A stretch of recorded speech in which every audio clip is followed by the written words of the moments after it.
Smalcam and Phil Oil. Fourth quarter begins. NCAA Season 100 on Heart of Asia. Benilde with a 29-point lead against Perpetual here.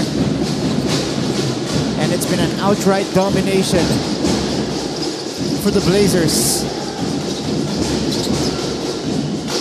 Let's see if Perpetual has one final kick in the fourth frame. Martin Javier with Prince Rivero in the broadcast. And the third member of the broadcast crew, nandyan si Mikaela Mindanao. The Altas 2-1 so far. Coming off a loss. Eman Pizarro cleans it up. So they need more of that. Sila naman, no? Sila naman dapat ngayon ang magtrabaho sa ilalim, getting those second chance points. Pero titignan mo, hindi na sila ulit zone. Balik na sila ng man-to-man. Pero that time, they forced a miss from Antonio Sebio. At Sevilla. Nabasa ni Sanchez, but the foul will be called on him. The Benilde Blazers. Hindi naging effective yung zone defense nila kanina. Kasi may nakaka-drive pa rin. And at the same time, may nakaka-shoot sa labas. So nag-adjust na agad si Coach Olsen.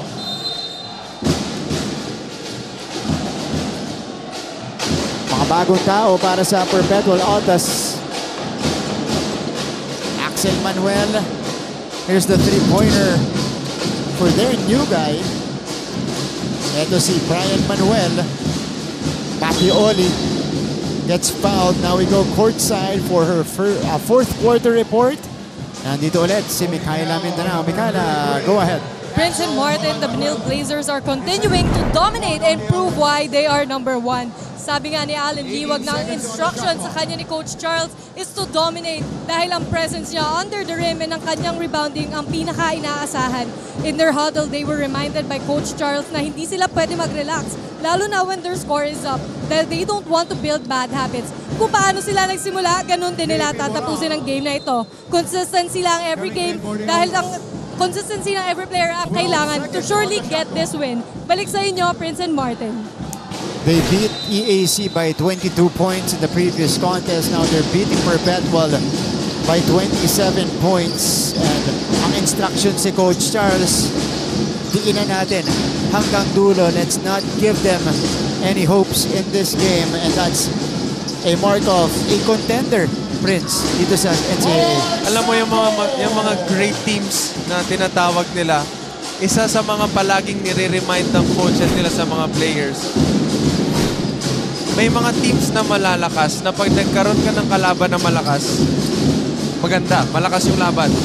Pero pag nagkaroon ka ng kalaban na sakto lang, bumababa yung level of gameplay nila dun sa level ng kalaban nila. Which kaya palaging paulit-ulit yung mga coaches na nagsasabi na kailangan yung energy natin and kung paano tayo maglaro, yung culture na na-build natin dito, wag natin siyang i-let go. Doesn't matter the score, lamang tayo ng malaki or lamang sila ng malaki. Kailangan parehas yung laro natin, parehas yung energy natin, and parehas yung iti-treat natin kung paano tayo dapat naglalaro. And we've seen that in numerous seasons already, di ba? On paper, ang lakas, pero yung sinasabi mo, pagdating dun sa mga, teams na rebuilding or maraming new faces, sumasabay lang yung laro nila. Yes, tama, diba? Tama. May mga ganong instances talaga, and hindi natin yun naiiwasan. Kasi, ganon talaga eh. Even the great teams, may mga times na nangyayari sa kanila yon. And again, wala nang ibang pwedeng magawa yung coach but to just remind them na and hope na yung culture na na-build nila all throughout the years mag-stick sa mga players and maiwasan mangyari yung ganung bagay. At etong Benilde now, they've found the consistency to show their true strength as a team. And Sano misfires. He was on the bench for quite a while with the 4 fouls para kay Coach Olsen. And nabanggit ni Mikaela kanina, ito si Allen Liwag, hindi pa rin yan nakukuha yung rhythm niya in terms of offense. Pero binanggit ni Coach Charles na hindi lang sa offense nakukuha ang rhythm ng isang player. And totoo yun. Totoo yun. Nakaka-relate ako sa sinabi niya na yun kasi sa mga big man, may times na hindi mo talaga masushoot. May times na hindi ka talaga makakita ng open look. Pero hindi lang yun yung importanteng bagay na pwede mong gawin. Setting screens and grabbing those rebounds. And I think Liwag was able to do those. Ito. Mintis siya doon, but he has 4 points and 9 rebounds in the game. And this is what's scary about Benilde. 29 puntos ang kanilang abante. Pero yung Liwag, 4 points lang. Ganto ka daming weapons si Coach Charles Chu dito sa lineup na to that can take over a game, not just at any given point, pero may tendency rin sila na sabay-sabay silang pumutok, ano? Yung other guys, maliban kay Allen Liwag. Afford ng team nila na yung scorer nila, pag hindi naging scorer tonight, may mga players na mag-step up to take that place. Pero sa score lang naman wala si Liwag. In terms of the intangibles, nagagawa naman niya and nagagawa niya yung trabaho niya. And one of the guys who has really contributed for the Blazers, itong si Justin Sanchez. 5 out of 8 though from the free throw line, but he has 13 points and 8 boards. 2 rebounds away from a double-double. He misses both. Alam mo kung sinong naalala ko dito kay Sanchez? Sino? Si Will Gozum. Si Gozum. Okay. Will Gozum. Will Gozum na mas nanggagaling sa labas yung laro. Yeah. Teka. Apalitan muna si Justin Sanchez dito. Roger Andoa will check in a bit. Timeout muna tayo. Called by Coach Olsen Rosella. Simula kanina, tinatry talaga niya. Tinatry niyang buhatin yung team. Pero ngayon pa lang siya nakakakuha ng break. Tagle missing. Guadagna. Oh, fakes the three! Mac Guadagna! And the LPU fans are coming alive as the Pirates are making a run here in the second period. Santera calls a timeout. Oh! You were just talking about it. Guadagna. Wow! Will feature these two teams. JRU still searching for their first win in season 100. They'll face a surging San Sebastian team in our second game today. And speaking of JRU, nandito ang kanilang Mancom representative, Sir Paul Supan. Last season's chairman is in attendance. Right behind him, Mancom representative naman ng Arellano University, Sir Peter Caico. So almost everyone's here as we go back to the ball game. 6:22 left. It's a commanding lead for Benilde. They've put this game out of reach since that explosion in the third quarter.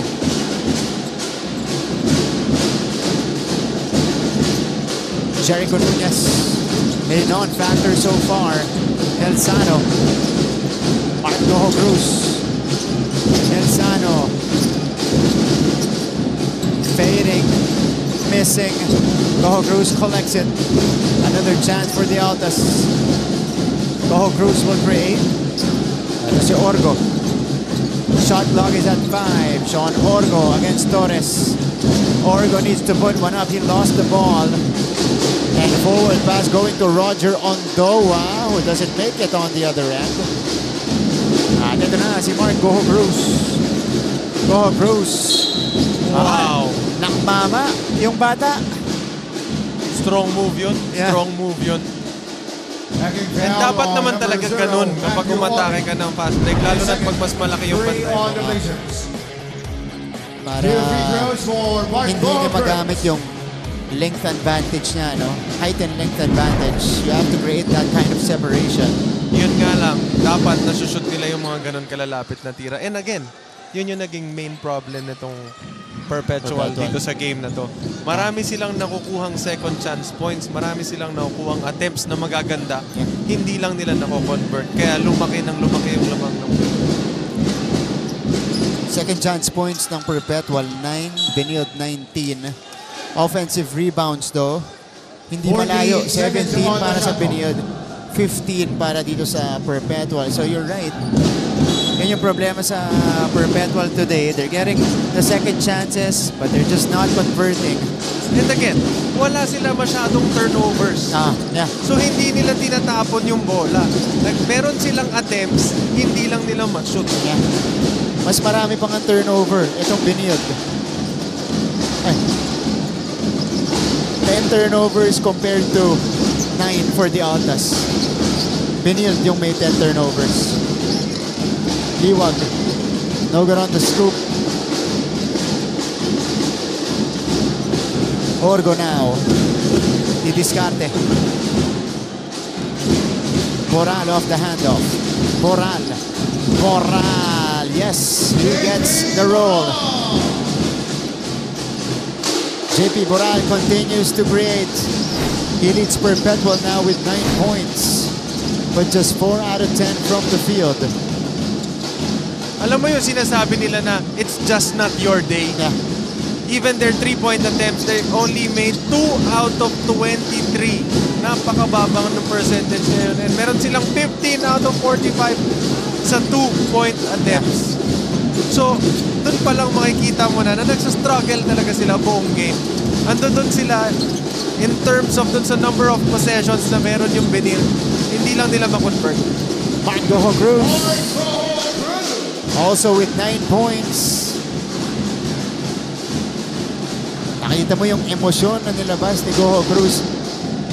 Pag-sprint niya sa kabila, you know, almost a big sigh of relief for him to finally knock down a jumper. Oh yes, this has been a long morning for them. He is 2 out of 14 from the field, if you guys are wondering. Matthew Oli misfires and Perpetual gets it back.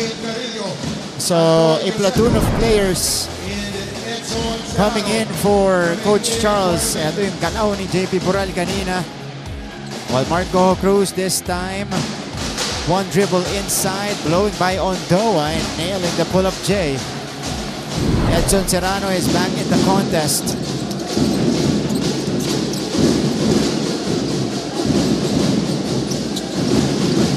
Calzano draws the foul.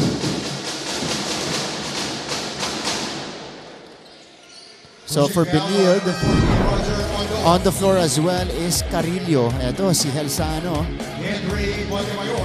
And Perpetual can't go to that matchup kasi mas maliit itong si Roger Ondoa. Alam mo yung pakiramdam na parang may takip yung ring. Parang gano'n yung nakikita ko sa Perpetual ngayon. Even their free throws. Yeah, that's true. Ayaw talagang mahulog. But syempre, wala ka na talagang magagawa. Pag nandoon ka talaga sa araw na gano'n, yung mga bagay na pwede mo na lang i-take care, yun na lang yung talaga pwede mo.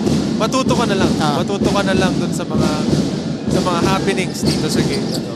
Again, it's one game, so they'll learn from this. Marco Cruz, nabiyaan sa ilalim. Long way to go. Long way to go. Dami pa ng games. So now, Marco Cruz with 11 points and 10 rebounds as Roger Ondoa slices to the hoop.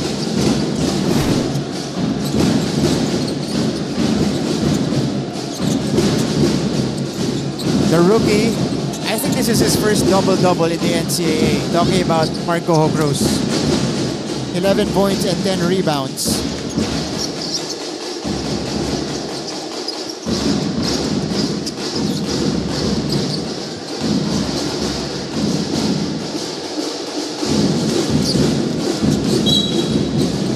And the basket will count from Sean Orgo. Ito, look at that. Nabiyayaan sa ilalim si Goho Cruz. On the other side, Roger Ondoa with a finish. But back the other way we went. And Sean Orgo, taking that right over the 6'4" Antonio Sebio.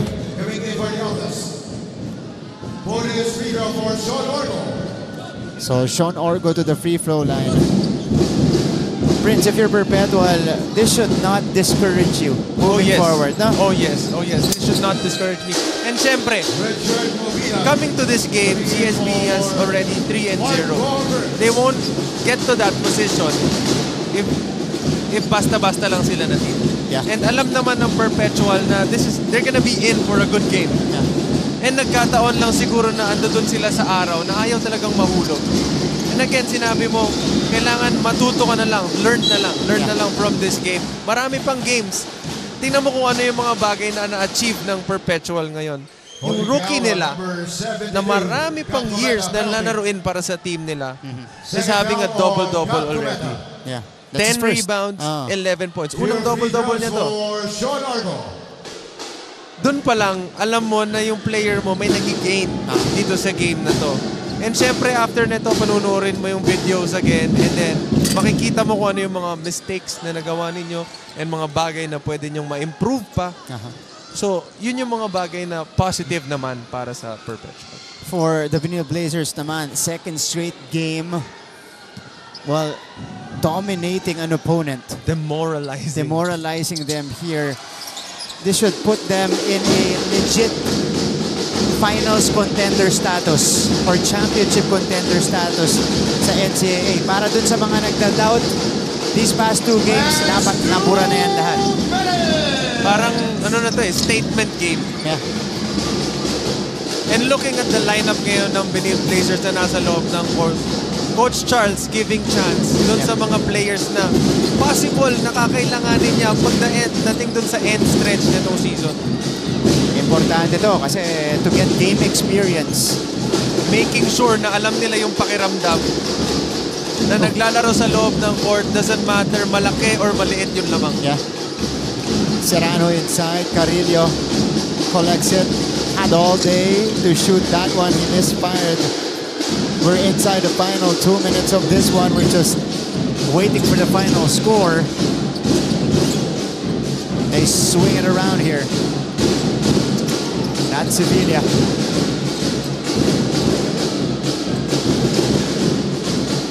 They go to the post.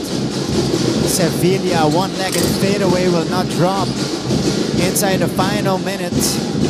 And the Blazers are looking godly here in season 100.